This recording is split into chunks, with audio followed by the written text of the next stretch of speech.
Hello welcome to NN media. నేను మీ journalist Viplavasri. గమ్యం లేని జనసేన, పవనిజం టు సనాతనం వయా కమ్యూనిజం. అసలు జనసేన అధినేత పవన్ కళ్యాణ్ వైఖరి ఏంటిది? ఒక దృఢమైన సంకల్పం, దృఢమైన వైఖరి లేకుండా పేరుకు తగ్గట్టుగా ఎట్లా పడితే అట్లా గాలికి ప్రయాణించడమేనా పవన్ కళ్యాణ్ చేసేది? తన రాజకీయ ప్రస్థానాన్ని పరిశీలించిన అందరి నుంచి ప్రస్తుతం ఈ మాట అయితే వినిపిస్తుంది. పవనిజం అంటూ సినిమాలు, లెఫ్టిస్ట్ భావజాలంతో చేగువేరా లాంటి వారు తనకు ఆదర్శమూర్తులని గతంలో పార్టీ ఆవిర్భావ సమయంలోనూ పవన్ కళ్యాణ్ ప్రకటించిండు. అటువంటిది పూర్తిగా లెఫ్ట్ టు రైట్ తన వైఖరి మార్చడంతో పెద్ద ఎత్తున విమర్శలు వెల్లువెత్తుతున్నాయి. మీరు కూడా తిడుతున్నారు. 11 ఏళ్ల జనసేన ప్రస్థానం ఏంటిది అసలు?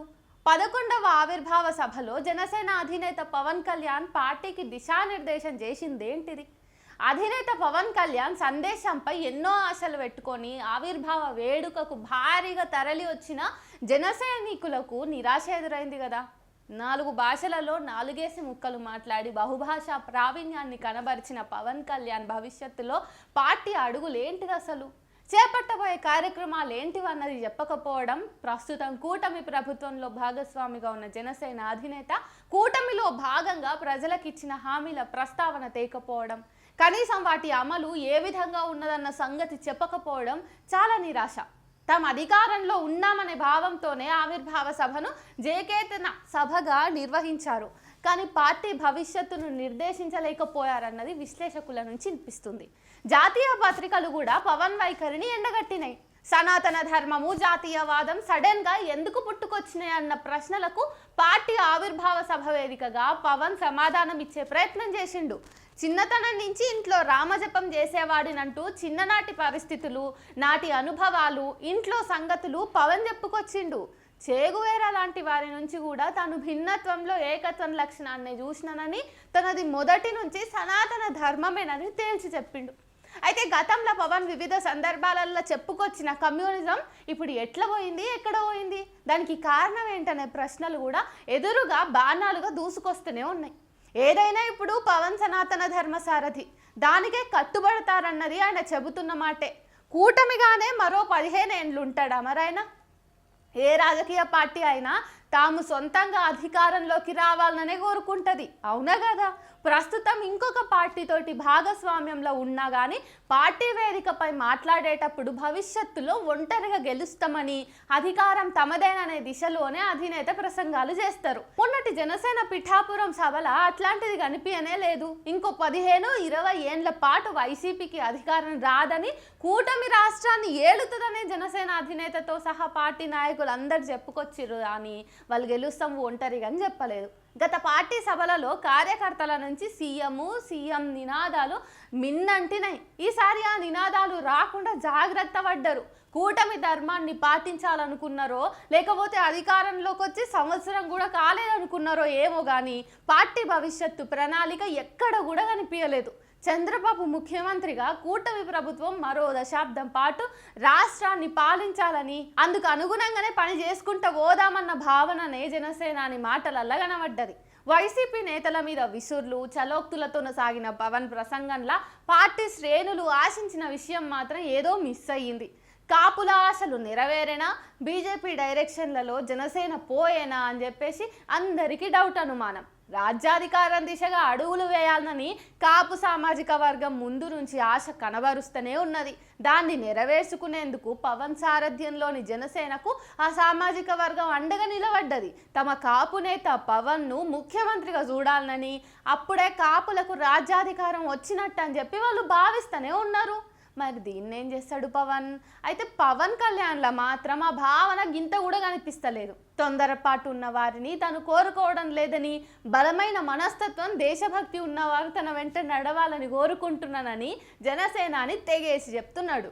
జాతీయ స్థాయిలో పనిచేసే విధంగా నాయకులను తీర్చిదిద్దుతానని చెప్పుకొచ్చిండు. అంటే పవన్ దేశభక్తి భావజాలం ఎటు దారితీస్తుందన్న అనుమానం కలుగుతూ ఉంది. బీజేపీ జెండా మోయకున్న కమలం ఎజెండాను జనసేనాని అమలు చేస్తూనే ఉన్నాడు.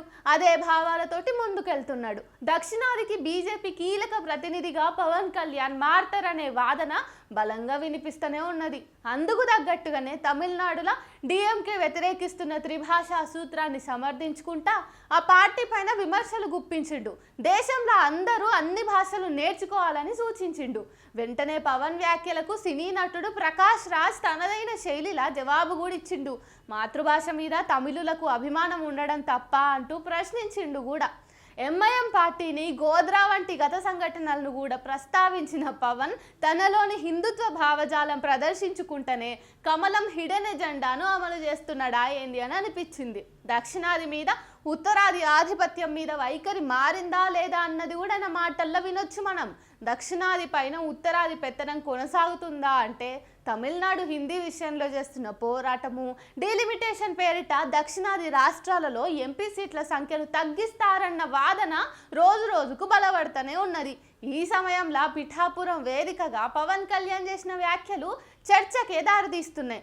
గతంలో దక్షిణాది పైన ఉత్తరాది పెత్తనం కొనసాగుతుందంటూ జనసేనాని చేసిన ఘాటు వ్యాఖ్యలు, హెచ్చరికలు ఇప్పుడు అందరూ గుర్తుకు తెచ్చుకుంటున్నారు. నిన్న నేను కూడా గుర్తు చేసిన ఒక వీడియోలో ఉత్తరాదికి చెందిన ఐఏఎస్ ఆఫీసర్ను టీటీడీ ఈవోగా చేసి తెలుగు ఐఏఎస్లను అవమానపరిచారంటూ ఆగ్రహంతో ఊగిపోయిన పవన్ అప్పట్లో ఉత్తరాది ఆధిపత్యం మీద పోరాటం చేస్తున్నని ప్రకటించిండు.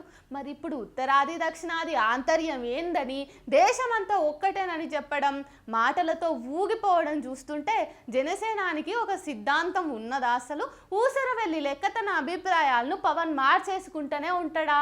ఇట్లనే ఉంటే పార్టీ పరిస్థితి, భవిష్యత్తు ఏంటిదన్న ప్రశ్నలు వస్తూ ఉన్నాయి. 2009లో జనసేనను స్థాపించినప్పటి పవన్ కళ్యాణ్ నాటి భావజాలము 2014 ఎన్నికల నాటికి మారిపోయినాయి. 2019 ఎన్నికలలో మరో మలుపు తిరిగి కమ్యూనిస్టులతో పొత్తు పెట్టుకున్నారు.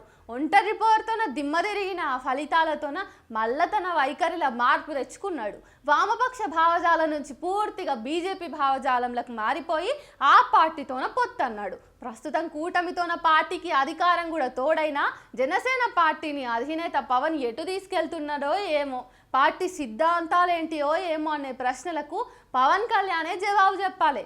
లేకుంటే ఇప్పటి పరిస్థితులకు అనుగుణంగా తన వైఖరి మార్చుకున్నానని ఆయన స్పష్టంగా చెప్పాలి. పిఠాపురంలో గెలుపు ఎవరి వల్ల అనే టాపిక్ కూడా ఇక్కడ హాట్ టాపిక్ అయిపోయాయి. పిఠాపురాన్ని పవన్ కళ్యాణ్ తన అడ్డాగా మార్చుకున్నారు అన్నది వాస్తవం. చంద్రబాబుకు కుప్పం, జగన్కు పులివెందుల లెక్క ఇప్పుడు పిఠాపురం పవన్ సొంతం. ఇది ఇప్పుడు జన సైనికుల మాటనే. జనసేన ఆవిర్భావ సభల పిఠాపురంలో పవన్ కళ్యాణ్ గెలుపు మీద ఆ పార్టీ నేత పవన్ సోదరుడు నాగబాబు చేసిన వ్యాఖ్యలు వివాదాస్పదంగానేగా నవ్వు కూడా తెప్పిస్తున్నాయి. పవన్ కళ్యాణ్ను పిఠాపురం ప్రజలే గెలిపించుకున్నారని, ఎవరైనా పవన్ను తామే గెలిపించామని చెప్పుకుంటే వారి కర్మ అంటూ నాగబాబు ఘాటుగా వ్యాఖ్యలు చేసిండు. ఇవన్నీ పరోక్షంగా తెలుగుదేశం పిఠాపురం సీనియర్ నేత వర్మను ఉద్దేశించి చేసినవే అని అందరూ టక్కున చెప్తున్నారు. మరి గతంలో తన గెలుపులో వర్మ పాత్ర ఏనలేనిది అనుకుంటా పవన్ కళ్యాణే ఎందుకు సన్మానం చేసిండని వర్మ మద్దతుదారులందరూ ఇప్పుడు ప్రశ్నిస్తున్నారు. పవన్ కోసం పొత్తు ధర్మం పాటించి వర్మ తన సీటును త్యాగం చేసిన విషయాన్ని ప్రత్యర్థులు గుర్తు చేస్తున్నారు. కూటమి వల్లే పవన్ గెలిచారన్నది నిజం. పవన్ చెప్పినట్టుగానే కూటమి కట్టడం ద్వారా జనసేన బలపడటం, తెలుగుదేశం పార్టీని బ్రతికించడం కూడా నిజం.